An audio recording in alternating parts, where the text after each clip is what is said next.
chim thipui YouTube channel thir to tele subscriber zong te in zawa in chibai kabuk achu voin hi February ni som le pani pathian ni alo ni le ta a kum sang ni som ni le pathum kan mang chho tan don chok emo kan tia February tha kan lo chuang kai le ta reng mai ole tun tuma hian Mizoram ina tlang sang bera kan ne phong pui tlang Blue Mountain tia chuang taka kan soi thin tuna national park a le tak a thil du omlo tak mai thleng chungchang karon da lang dona Mizoram hi zinmi te tourist tena an tlo na turin thil te sang rom han na kalpui ani thina tun ma atang to a khol zin te ram sang ram kal te hip tu bera kan man thin tlang sang kan nei te singa a ber hau mek tu phong pui tlang chu tuna hian Mizoram sarkar le hunrei taklo en kol to tu LDC sarkar point uluk takin an en kol mek zela he tlang hi adu apiang te tlo thei ania chuti rol chuan adu apiang tlo tu ten an du ang thil ken lu ero chu khap ani thung ani tin he phong pui national park tlo tur hian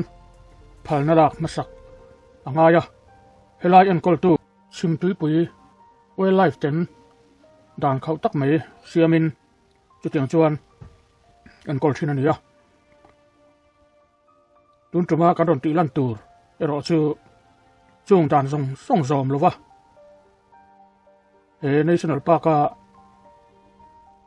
silai keng chungal lut te man an ni tak chungchang karon da lang don ani ole heti hian special report WhatsApp group a chuan tarlan ani phong pui national park a dan kalache a pu mi pali man anni in token zinga khan post mu ania hetiang hian lo ngai thak chun rom zelila phong pui national park a silai mit puaka dan lova che a pu mi pali chu sangau police ten token zing khan manin kota ruai tura boy pui mek ani nimin khan PC lal muan oma PC ral zama fapa Republic veng thang aizol lal biak tika lal thamona fapa saron veng aizol robat lal thamona lal mal soma fapa dur tlang le lal ram kima siam thanga fapa saron veng aizol mi nia in soi te chuan phong pui national park hi to in far park vel ninge ya hiata silai met puakin national park a dan lova an chet na video chu thedar ania purin mona Deputy Conservator of Forest Simply Wildlife Division le a department thok tu ten chui in sangau police a FIR an thelu ngala heng mi te hi sangau tourist locha riakin tokin zinga khan police ten an man ruwa tenen an man ta ani kan thu don nain atarlan dan chuan heng mi te hian phalna po nei lovin an kal lam le an holama po get duty ten hena in report du lovin an tlan tlang ani Mizoram a tlang sang ber phong pui tlang hi sarkar lai pui national park atan apuan mek ni in ramsa le nungcha le ramngo le leilung ti chereu zonga khosak arem lova tlang lon tur te po forest department lam phalna la masak vek ngai ni in manruwa ken lu po rem ti chin omsa ani te in an chungchang ron tarlan ania tuna hian heng mi pali te hi sangau police ten an kol meka an chungchang hi court lama langai tu tur ania eng angrem nange an ma chon don ti ero chu kan sei mai thei lo ani ole hemi chungchang ve ka hian ruat felanu chuan Facebook a hetiang hian aron ziak bokani phong pui national park chunga silai kap tu le a thian te aizol lammi vek ta chu hemizan vek hian phong pui tlang vela Department of Environment, Forest and Climate Change duty tele sanga police ten taiwarin an chuya an man ngal atulang ang an boy pui ngal ani dan bo chetu te man konga long tlai DCF wildlife in prom takin abo si ngala alomom tak zet sap trong ngatin sei ve khang la ngila climate change global warming le water crisis wangin khovela boy mupa khovel huap in khom pui palai te muya rem na le mon na tiri chen thin aya po environment hum hal chunga mason na tuan tling ti aringun to zok mek ani Mizoram mi pui po tuina siam tu ram ngo le nung cha hum hal ti in kan khram chua environment hum hal konga kan than har mek laya national park chunga silai lo ka khachu atun lai lo ni dan bot chetu te rang takaman konga dan kong teng ko tu te an cherang hi mi pui kan lom hle inrin aina sa in kan lo mania environment dan le rai keng ko tu te phechu prom taka inchet ahun ta tak zet ti in he thil kheng chung changa dan le ko tu te chet dana fak an phu ti ron tar langin zoram mi pui te po an chunga an lom hle ani ti ron tar lang ani ole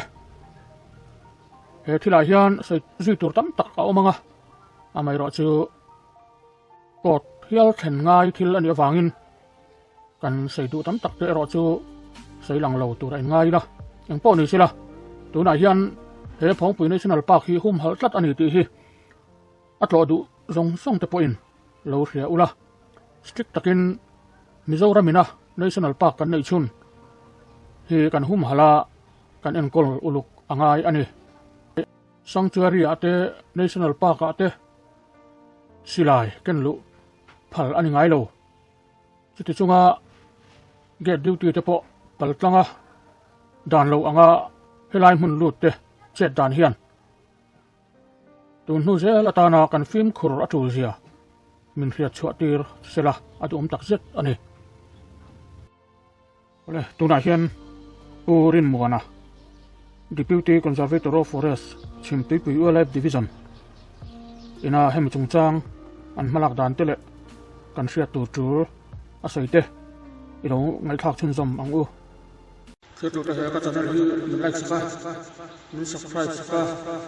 notification bell an long na saktorin karon ngen che ani hello purin muana mo no ni e kapu chi bai le chi bai le hata long tlai atang charte kania kha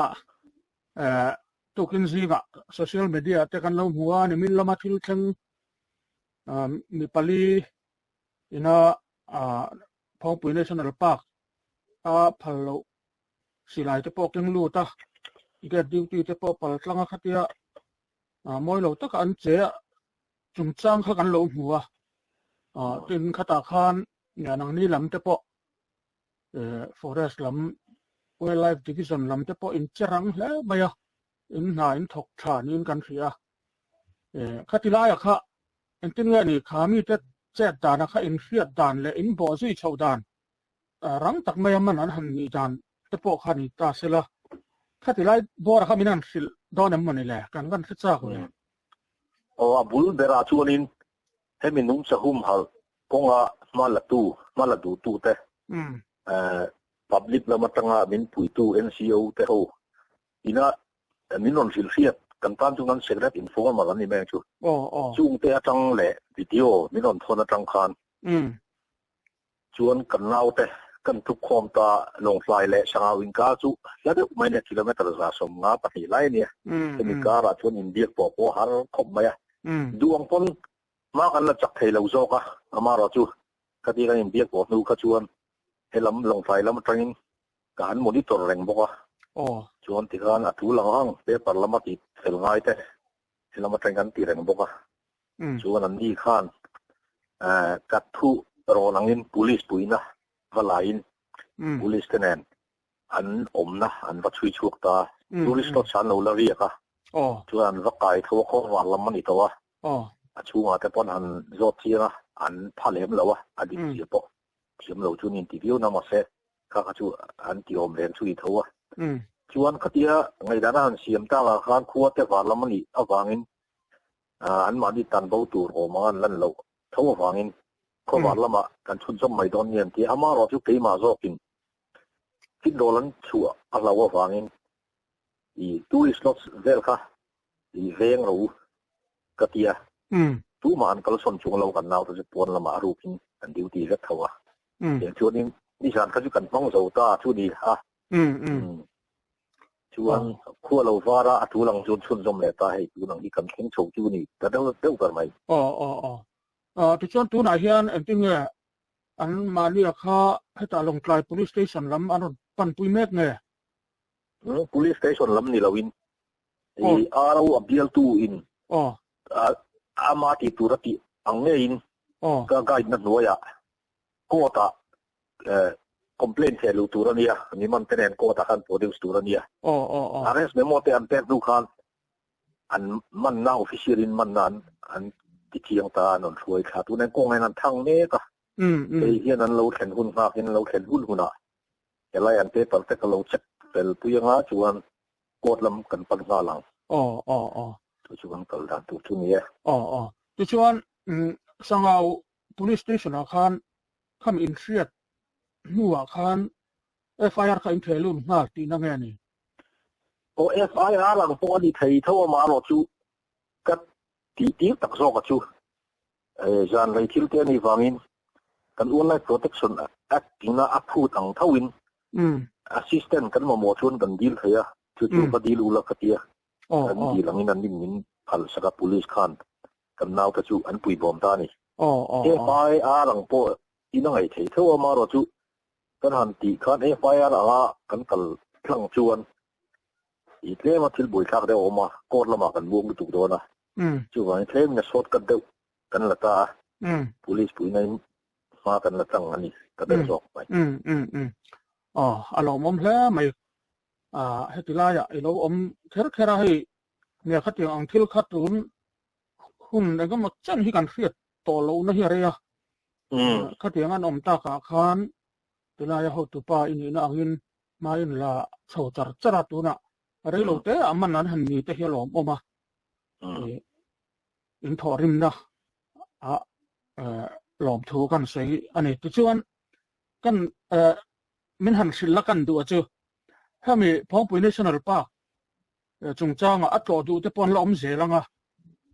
khanga khan phal chin le phal lo chin tin en tin nga khatila ya atlo du te tan khan dil na te po siamanga yanga khoyang nge dil tu tiang chi te khatilai ten lu phal lo chin ang te po khan ta se la khatilai te kha in sei do na man le soi ngai lo in kan tar na ka ge ta sin atal apiang chu kini khaltlang ge ta hian nan report tu ran ni ta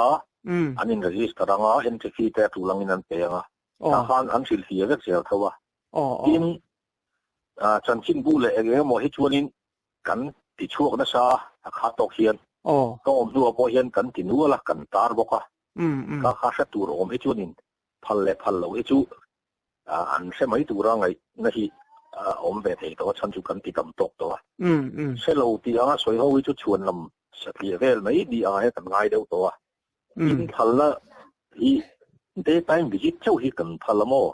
i ma ni le vela chuan daytime visit ni lem lo le research thil to du silai vela muna hanjir tiang du hi chu bi kin chief wildlife warden he na taka permission an non nei nga ya su kan he na copy an non thelu ta non mi don en tira kan an chian nuwa ani ka phal na pe kan dia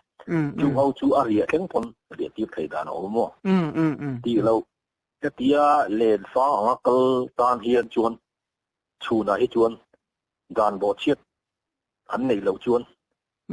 nghe ni zom tur kan tiang chi te an zom don kha chuan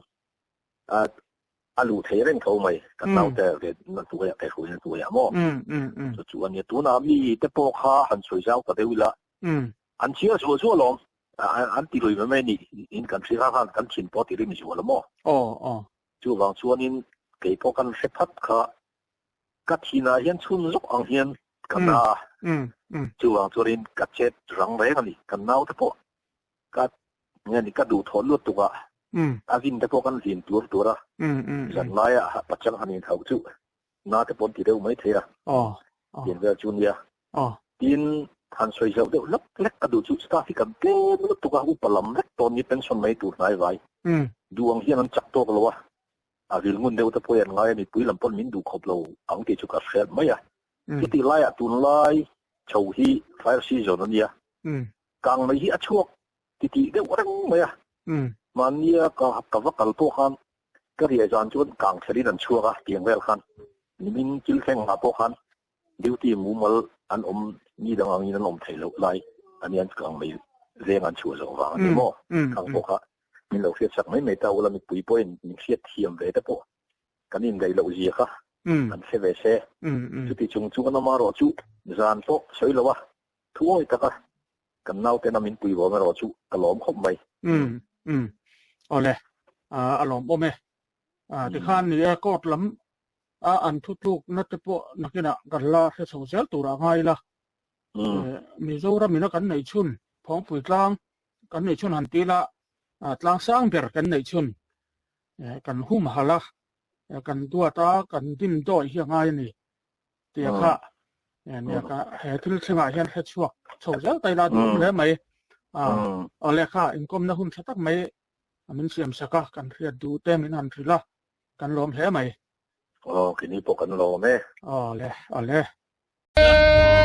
ห้องปุ๋ยที่สุดว่าฟัง